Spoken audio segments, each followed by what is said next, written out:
నమస్తే, welcome to rhythm Telugu. దేశంలో ఏ ఒక్కరూ కూడా ఆకలితో బాధపడకూడదు అన్న ఉద్దేశంతో కేంద్ర ప్రభుత్వం గత కొన్నేళ్లుగా దేశ ప్రజలకు ఉచిత బియ్యాన్ని అందిస్తూ వస్తోంది. అలాంటి అత్యంత గొప్ప సంకల్పానికి తూట్లు పొడుస్తున్నారు పేరు మోసిన రాజకీయ నాయకులు. ఏకంగా ఓట్లేసిన ప్రజలను నిండా ముంచుతున్నారు. తిన్నింటి వాసాలు లెక్కబెట్టేలా అన్నంతోనే మాఫియా నడుపుతూ దుర్మార్గులకు అండగా నిలుస్తున్నారు.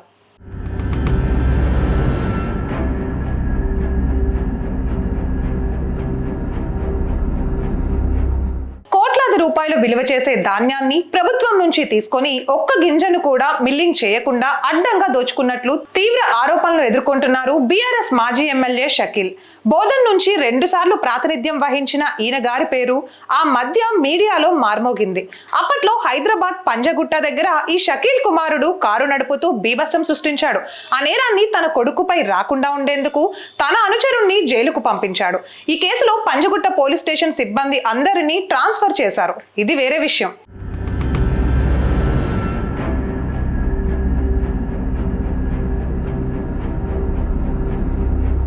ఈయన గారి పేరు మరోసారి మార్మోగుతోంది. షకీల్ రాహెల్ రాస్ అమీర్ దాన్విక్ అనే మిల్లుల పేరిట 2021-22 యాసంగి, 2022-23 వానాకాలం సీజన్లకు సంబంధించి 50,000 మెట్రిక్ టన్నుల ధాన్యం సేకరించేవాడు. అయితే ఈ మిల్లుల్లో ఒక్క గింజ కూడా మిల్లింగ్ చేయలేదు. నేరుగా ధాన్యాన్ని అక్రమ మార్గంలో ముంబై, కాకినాడ పోర్టులకు తరలించి ఎగుమతి చేసి సొమ్ము చేసుకున్నట్లు తెలుస్తోంది.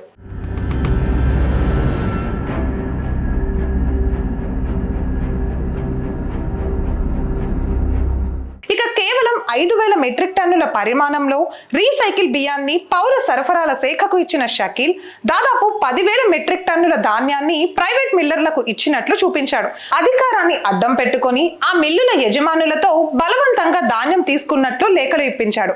తర్వాత షకీల్ ఒత్తిడితోనే లేఖలు ఇచ్చినట్లు సదరు మిల్లర్లు కూడా తెలిపారు. 60 కోట్ల రూపాయలు విలువ చేసే ధాన్యానికి బియ్యం ఇవ్వకపోవడంతో ప్రభుత్వం షకీల్ కు చెందిన మిల్లులకు 10 కోట్ల జరిమానా వేసింది. అయితే ఇప్పటి వరకు కస్టమ్ మిల్లింగ్ రైస్ ఇవ్వకపోవడంతో పాటు జరిమానా సైతం కట్టలేదు. అధికారులు మాత్రం నోటీసులు ఇచ్చామని చెప్తూ కాలం గడుపుతూ వస్తున్నారు. ఏ మాత్రం లెక్క చేయని షకీల్ అధికారం పోయిన వెంటనే ఎంచక్కా దుబాయ్ వెళ్లి ఎంజాయ్ చేస్తున్నాడు.